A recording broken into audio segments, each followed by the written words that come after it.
Tahukah Anda bulan pernah terbelah dua? Hal ini dibuktikan dengan penelitian sains berikut dikutip dari okezone.com. Buku Miracle of Al-Quran dan As-Sunnah mengungkapkan fakta tersebut berdasarkan penelitian ilmuwan serta ayat Al-Quran. Dalam buku itu diceritakan pengalaman Daud Musa Pidcock, seorang pria asal Inggris yang masuk Islam karena mengetahui ayat-ayat di awal surah Al-Qamar. Dikisahkan tahun 1978 Pidcock menonton acara televisi tentang perjalanan luar angkasa. Dalam acara tersebut, seorang penyiar terkenal Inggris, James Burke, mewawancarai 3 orang ilmuwan luar angkasa Amerika. Dalam acara tersebut, mereka membahas tentang kali pertama manusia mendarat di permukaan bulan. Kabarnya, perjalanan tersebut telah menelan biaya lebih dari 100 miliar dolar. Para ilmuwan itu melanjutkan dengan mengatakan bahwa perjalanan ini telah berhasil menemukan sebuah fakta ilmiah.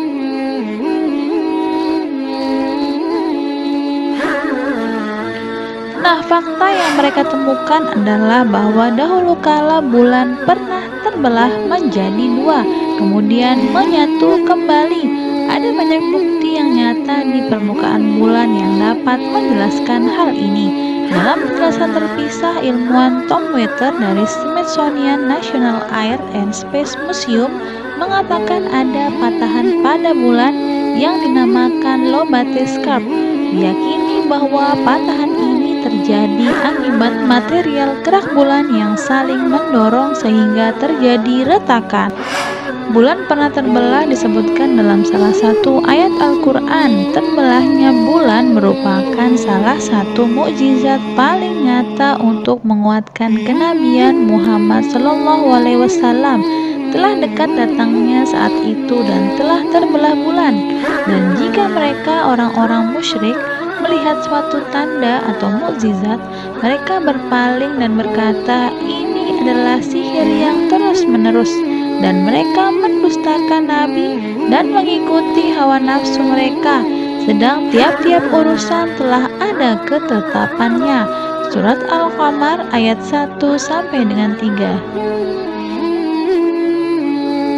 Nah, bagaimanakah kisah dari terbelahnya bulan oleh Nabi Muhammad SAW?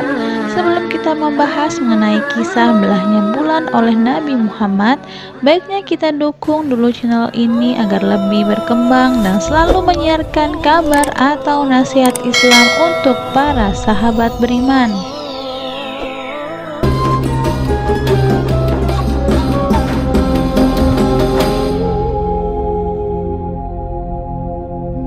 Dikisahkan pada zaman Islam Jahiliyah, di daerah bernama Syam hiduplah seorang raja bernama Habib bin Malik. Raja Habib ini dikenal sebagai seorang raja penyembah berhala yang belum sama sekali memeluk agama yang didakwahkan oleh Nabi Muhammad. Abu Jahal yang geram dengan dakwah Nabi bersurat perihal dakwah yang dilakukan Nabi Muhammad tersebut kepada Raja Habib. Hal itu pun membuat raja tersebut penasaran dan ingin bertemu dengan Rasulullah SAW. Mendengar hal tersebut, Abu Jahal bersama para pembesar Quraisy menyambut kabar tersebut dengan penuh kegembiraan.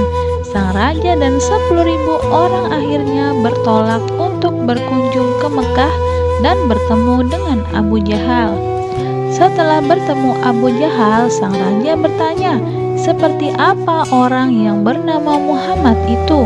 Abu Jahal lalu menjawab, sebaiknya Tuan tanyakan saja kepada Bani Hashim. Orang tersebut kemudian menjelaskan bahwasanya di masa kecilnya Muhammad adalah anak yang bisa dipercaya, jujur dan baik budi. Namun sejak menginjak usia 40, ia mulai banyak menyebarkan agama baru, menghina dan menyepelekan Tuhan-Tuhan kami. Dia menyebarkan agama yang bertentangan dengan agama yang diwariskan oleh nenek moyang kami. Mendengar penjelasan tersebut, Raja Habib kemudian memerintahkan untuk menjemput Rasulullah. Bersama Abu Bakar dan Siti Khadijah, Rasulullah kemudian mendatangi mereka. Di sepanjang jalan, Siti Khadijah menangis karena khawatir khawatir akan keselamatan Rasulullah. Melihat hal tersebut, Rasulullah kemudian bersabda, "Kalian jangan takut, kita serahkan semua urusan kepada Allah Subhanahu wa Ta'ala." Setelah sampai di Atbah, yaitu tempat di mana Raja Habib berada, Rasulullah kemudian mendapat sambutan dengan ramah, bahkan dipersilahkan untuk duduk di kursi yang terbuat dari emas. Sang raja lalu bertanya kepada Rasulullah, "Wahai Muhammad, setiap nabi memiliki mukjizat. Mukjizat apa yang kamu miliki?" Rasul kemudian membalikan pertanyaan raja tersebut, "Mukjizat apa yang Tuhan inginkan?" Raja Habib lalu menjawab, "Aku ingin matahari yang sedang bersinar engkau tenggelamkan. Setelah itu munculkan bulan. Kemudian turunkanlah bulan itu ke tanganmu. Belah bulan itu menjadi 2 bagian. Dan masukkan kedua belahan bulan tersebut ke lengan bajumu sebelah kiri dan kanan. Setelah itu keluarkan dan satukan kembali seperti semula. Kemudian perintahlah bulan itu mengakui bahwa engkau adalah Rasul. Lalu kembalikan bulan itu ke tempat semula. Jika engkau mampu melakukannya, aku akan beriman kepadamu dan mengakui kenabianmu." Mendengar tantangan Raja Habib, kemudian Abu Jahal gembira sekali karena dia yakin bahwa Rasulullah tidak mungkin bisa membelah bulan. Akan tetapi Rasulullah dengan yakin menjawab permintaan raja tersebut. "Aku akan penuhi permintaan Tuhan," ucap Rasul kepada sang raja. Rasulullah kemudian berjalan ke arah gunung Abi Kubaisi untuk melaksanakan sholat 2 rakaat. Selesai sholat, beliau berdoa agar permintaan raja tersebut bisa terpenuhi. Seketika itu, tanpa diketahui oleh siapapun, turunlah 12.000 malaikat atas perintah Allah. Malaikat tersebut kemudian berkata, "Wahai Rasulullah, Allah menyampaikan salam kepadamu. Allah berfirman, 'Wahai kekasihku, janganlah kau takut dan ragu. Sesungguhnya aku senantiasa bersamamu. Aku telah menetapkan keputusanku sejak zaman azali.'" Tentang permintaan Habib bin Malik, "Pergilah kepadanya untuk membuktikan kenabian dan kerasulanmu. Sesungguhnya Allah lah yang menjalankan matahari dan bulan, serta yang menggantikan siang dengan malam, termasuk yang telah menyembuhkan putri raja tersebut yang asalnya cacat, tidak punya kaki dan tangan, serta buta." Mendengar hal tersebut, Rasul langsung bergegas turun menjumpai orang-orang kafir, dan waktu itu matahari sedang beranjak senja. Rasul kemudian berdoa agar bulan segera terbit. Terbitlah bulan dengan sinar yang benderang. Kemudian terjadilah peristiwa Rasul membelah bulan. 2 jari Rasul kemudian mengisyaratkan supaya bulan turun kepadanya. Tiba-tiba suasana menjadi tegang karena terdengar suara gemuruh. Kemudian ada sekelompok awan yang turun mengiringi turunnya bulan ke tangan Rasul.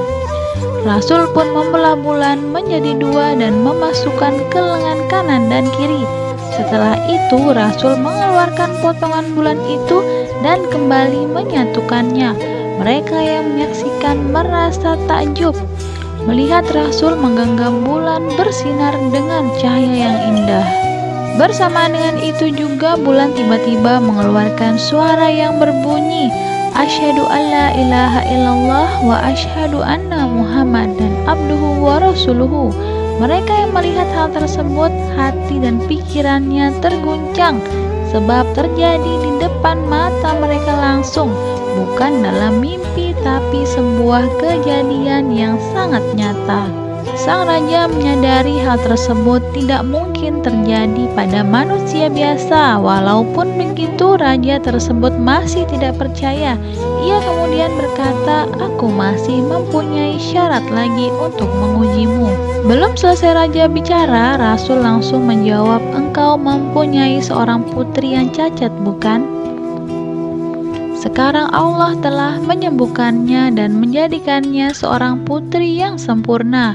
Sang raja kaget karena tidak ada satupun yang tahu tentang hal tersebut kecuali yang dekat dengannya.